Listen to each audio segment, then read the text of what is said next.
getting to the breast milk, does stress impact the ability to breastfeed?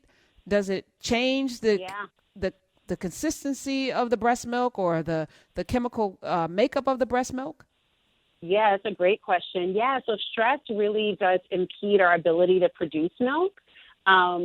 Breast milk synthesis is dependent upon hormones, and hormones are governed by our emotions, right? And so what that means is if I'm really, really stressed out, then the hormones that are used to produce, or I should say that are required to produce milk, like oxytocin, which is a hormone that engenders love and bonding and sense of transcendence, connection, that hormone is responsible for facilitating what's called the letdown reflex, which is essentially the sensation of the milk entering into the milk ducts to be released by the breast, right? That is controlled by oxytocin, which is you have to feel comfortable, safety. You have to feel connection, right? So oxytocin also mediates a bunch of what we call ejection reflexes.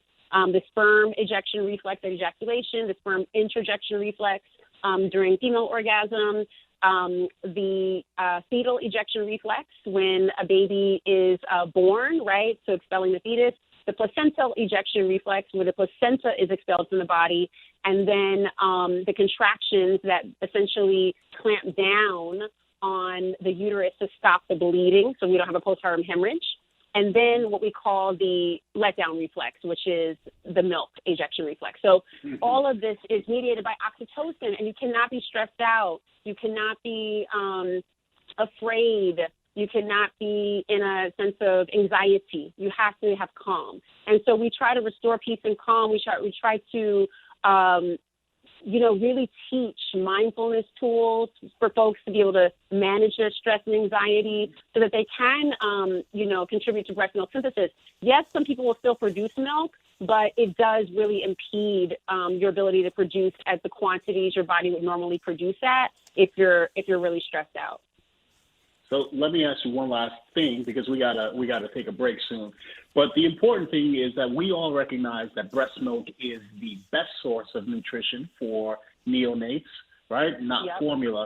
But we know studies have shown that women of color, African American women, breastfeed at much lower rates than their counterparts in other races, right? Now, why is that? And what can, sisters that are listening here do to avoid whatever that reason is that, we're not breastfeeding at the levels we should be? Yeah. And so I think it's so important first to, empower ourselves, but also take blame off of Black women, because I think there's so much that goes into this conversation when we think about like our health outcomes. People are like, well, how come this? And why don't they do that? And that's always sort of the lens is like something's our fault. When actually there are systemic barriers that have been in place for hundreds of years that contribute to the health outcomes we have. We used to have to nurse the babies of our white slave masters, right? Our ancestors had to nurse babies forcibly. Most of their milk supply was actually to go to those babies. Even the mistresses would time their pregnancies aligned with the timing of the enslaved women's pregnancy so that they could actually then have their babies, give their babies over to them. They would nurse them, and they would give them back to the white women. And while their babies were starving, right? And so, like, our bodies were commodified since the beginning of the history of this nation. And so now you have people who were the folks who did the most breastfeeding, who were the best breeders and feeders, so to speak, right? Who have like the worst birth outcomes, the worst fertility rates, and the worst breastfeeding outcomes. We were doing all this stuff, right, before. We were birthing all the babies, and now we have 2% of all doctors, or 2%, I should say, of physicians are female Black women, right? We were doing this before. So, like, all of these things have flipped, but not in our favor. And so I want to take the blame off of us because I think so much, like, makes it seem like we're doing something wrong when really we've been coming up with solutions for centuries.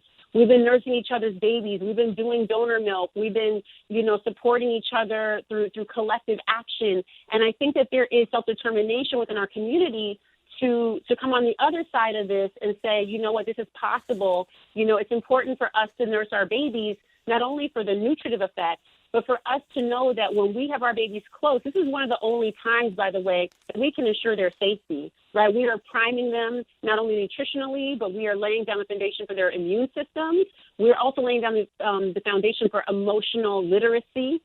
You were talking about Trump earlier, and I heard this, and I think that a lot of us now have to deal with the fact that people did not have primal foundational connection with their mothers at an early age. They weren't held long enough. They weren't nursed long enough. They weren't loved in a deep way. And this is important for our communities, especially in a time where when you go out in the world, that there are threats to our life at every turn.